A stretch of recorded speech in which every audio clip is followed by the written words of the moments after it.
They say small towns hide the darkest secrets. Tonight, you'll hear one of them. A story so disturbing it almost feels impossible. Yet it happened right here, in rural America. Imagine a community where young women, even newlyweds, are pressured to spend nights with a man chosen not by love, not by choice, but by the quiet approval of the very people meant to protect them. This isn't just a rumor. It was the life of Mira Johnson, a woman who thought marriage would save her, only to discover it chained her to something far more sinister. And at the center of it all, a man named Adam Miller, charming to some, monstrous to others, who somehow held the power to claim not just her, but several wives in town with the blessing of their own families.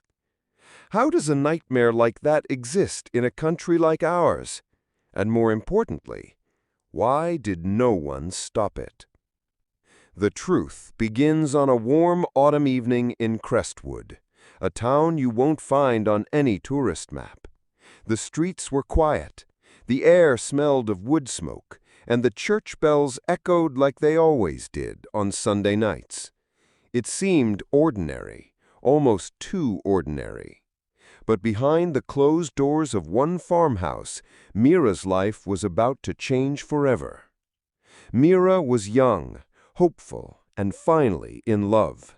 She had chosen her husband, David Johnson, against the whispers of neighbors who said love marriages never lasted. For her, David was escape, a way out of the strict rules and suffocating traditions she had grown up under. But what she didn't know is that freedom doesn't come easy in Crestwood. There are men who watch, men who wait, men like Adam Miller. Adam wasn't elected to power. He wasn't a sheriff or a mayor. He didn't need to be. His influence came from something darker, a tradition so twisted the townsfolk barely spoke of it, except in hushed tones. A tradition that gave him the right, if you can call it that, to claim nights with women who were not his. And most chilling of all, the families went along with it. You may be asking yourself why. Why would any family agree to something so degrading, so cruel? That is exactly the question we'll unravel tonight. But for Mira, there wasn't time for questions, because as her wedding dress still hung folded in the closet and her future seemed safe for the first time in years, Adam was already circling.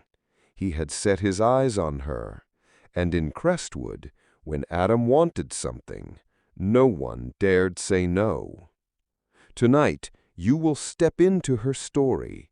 You will feel her fear, her confusion, and the silence of an entire town that chose to look away. And as the hours unfold, you'll learn why these women endured it, and why Adam's shadow seemed impossible to escape. But let me warn you, this isn't just the story of Mira. Hers is one of many, and the question you'll be asking until the very end is simple. How far can a community go in protecting its darkest secret before someone finally breaks? They say marriages in small towns are simple. Quiet ceremonies, borrowed dresses, a feast in the church hall, and neighbors who nod with approval. But Crestwood was different. In Crestwood, every celebration carried a shadow. Every smile hid a tremor of fear. Mira Johnson had waited her whole life for this day. She stood at the edge of the little wooden church, sunlight spilling through stained glass, casting red and gold across her face. Her groom, David Carter, a farmhand with honest eyes and calloused hands, held her trembling fingers in his. To anyone watching, it looked like happiness. But Mira's smile faltered each time she caught the gaze of one man standing in the back pew. the man everyone in town seemed too afraid to look at for long. Adam Miller. He didn't clap with the rest when the vows were exchanged. He didn't rise when the pastor pronounced them husband and wife. He simply leaned back, arms crossed, eyes locked on Mira, as though he already owned her. And here was the truth. In Crestwood, ownership was never just about marriage. There was a rule, unspoken but ironclad, a tradition that outsiders would call unthinkable, that before a woman could truly be considered a wife, she had to be welcomed by another man, and that man was almost always Adam. Most townsfolk didn't speak of it. They just turned away, kept their heads down, and told themselves it was how things had always been. But in their silence, women like Mira carried a private terror that no one would name aloud. That night, after the laughter had died down and the church bells went quiet, Mira and David returned to his farmhouse. The candles burned low on the table. The air smelled of pine wood and old varnish. She wanted to believe the fear would vanish now that she was married.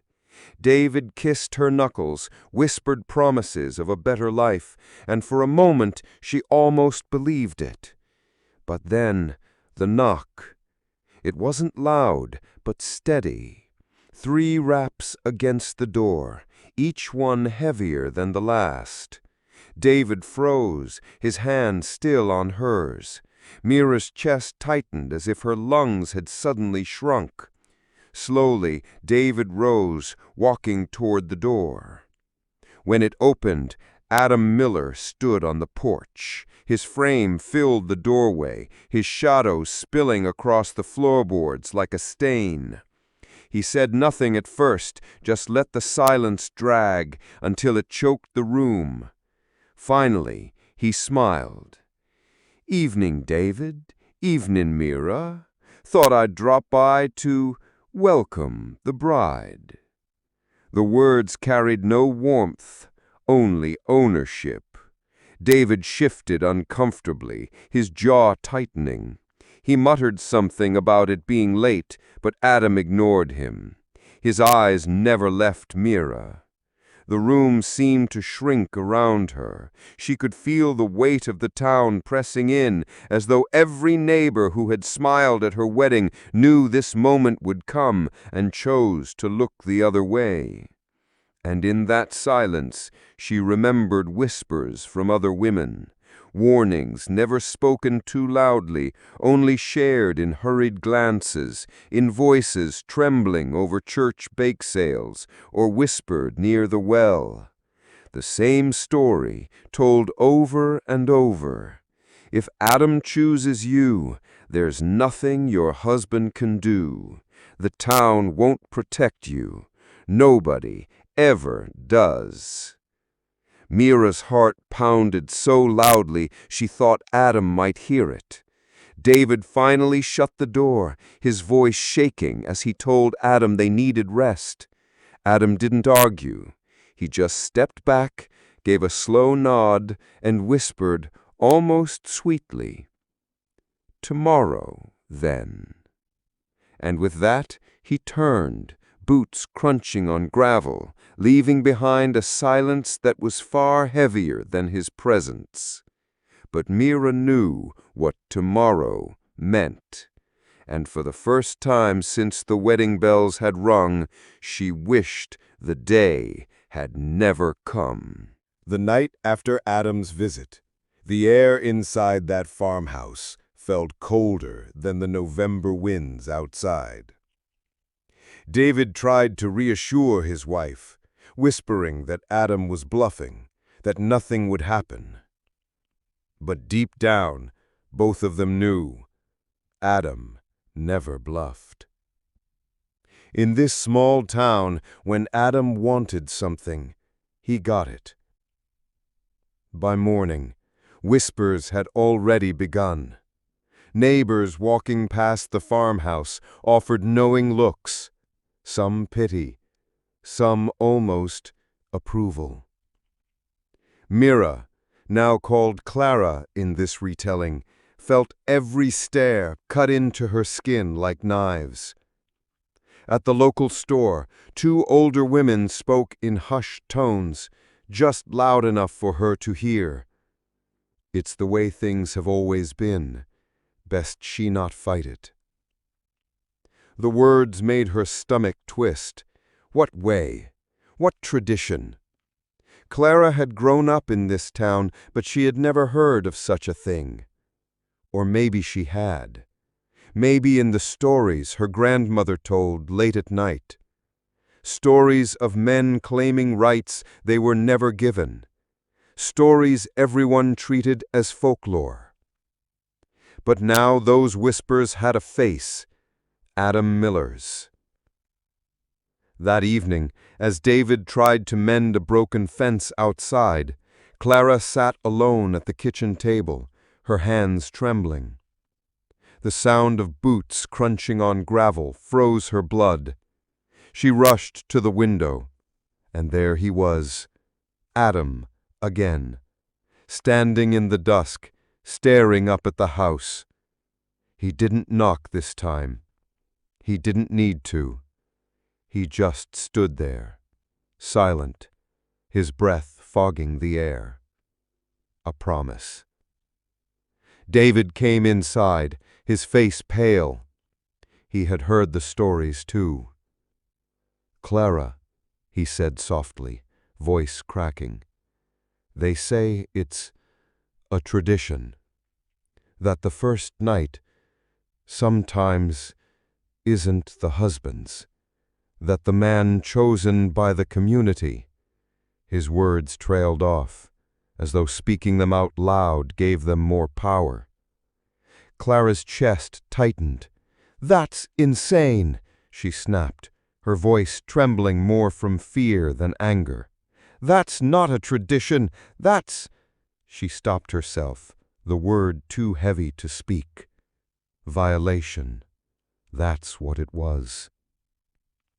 But the town didn't see it that way. That night, Clara heard laughter and faint voices from outside the farmhouse. Shadows lingered near the barn, neighbors who should have been friends. Their presence was a silent warning. Resistance wasn't just against Adam. It was against the community itself. Inside, David paced the floor, hands raking through his hair. He wanted to protect her, but he was just one man, and Adam wasn't just one man. He was a man backed by an entire town's silence.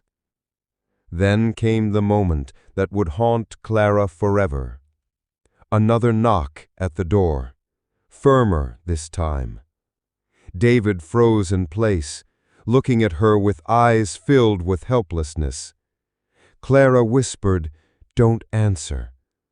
But the door creaked open anyway, not from their hands, but because Adam pushed it, slow, deliberate, as though he already owned everything inside. And in that moment, Clara realized she was not just fighting Adam. She was fighting a system, a secret pact etched into the bones of this town, a pact that said her body was not hers to protect. Adam stepped across the threshold, the boards groaning under his weight. His shadow swallowed the room. The candle on the table flickered violently, as if the flame itself recoiled from his presence. David tried to speak, but Adam silenced him with a single look. That's when Clara felt it, the terrifying truth. The man standing in her home wasn't asking permission. He was there to take, and the town would let him. You may think the nightmare had already reached its peak, but in truth, Clara's ordeal was only beginning. Because in a town where silence was currency and shame was passed down like inheritance, evil rarely struck all at once. It came slowly, like smoke seeping through the cracks of a boarded-up window. Days after Adam first entered the farmhouse, the air around Clara and David seemed poisoned. Clara could feel it every time she stepped outside, the way conversations died as she walked past, the way neighbors smiled too quickly, eyes darting away as if ashamed. They weren't just witnesses, they were accomplices. David grew more restless, his temper fraying. At night he would mutter, "It's how things have always been. They'll come for you if I fight." And in those words Clara understood something horrifying. He wasn't speaking of Adam alone. He was speaking of them, the entire town, the so-called tradition, a system no one dared resist. One night, Clara lay awake staring at the wooden beams of the farmhouse ceiling. The faint whistle of the wind seeped through the cracks, and she could almost hear voices in it, whispers of women before her, women who had lived this same fate. Some endured, others broke. All were erased into silence. She pressed her hands over her ears, but the voices grew louder, like the ghosts of the town itself were reminding her of her place. The dread became unbearable when Adam returned again. He no longer lingered at the edge of the property. This time he walked straight up to the door with the confidence of someone who believed the land, the family, and even Clara's body belonged to him. David stood paralyzed, shoulders hunched, unable to lift a hand. Clara, trembling, met Adam's stare. And in that moment she realized he wasn't asking for permission anymore. He didn't need to. He had the weight of the town behind him. Later that evening, Clara wandered into the barn alone, the lantern light swinging weakly above her head. The wooden walls seemed to press in around her. That's when she noticed the markings, scratches on the beam, faint at first, then clearer. Names, dozens of women's names etched deep into the wood, some carved decades ago, some fresh enough that the splinters were still raw. She ran her fingers across the grooves, feeling the scars of others who had walked this same path, and in that moment her stomach dropped. This wasn't just Adam's violence. It was a ritual, a cycle the town had built piece by piece, victim by victim. When she returned to the house, David refused to meet her eyes. He only whispered, "If we fight this, we'll be cast out, or worse." Clara's voice cracked, but there was fire behind it. "Then let them. I will not let him take me." But the cruelest part, David's silence said everything. He was already defeated. And so Clara stood in the quiet farmhouse, surrounded by shadows that seemed alive, with the horrifying realization sinking in: the enemy was not just Adam, the enemy was everyone. The stage was set, and the storm was coming. The night the town had waited for came cloaked in silence. Outside Clara's farmhouse, the cicadas screeched louder than ever, as though the earth itself wanted to drown out what was about to happen. And inside, a woman's heartbeat echoed louder than any insect or breeze. Clara sat at the kitchen table, her hands clenched so tightly that the knuckles whitened.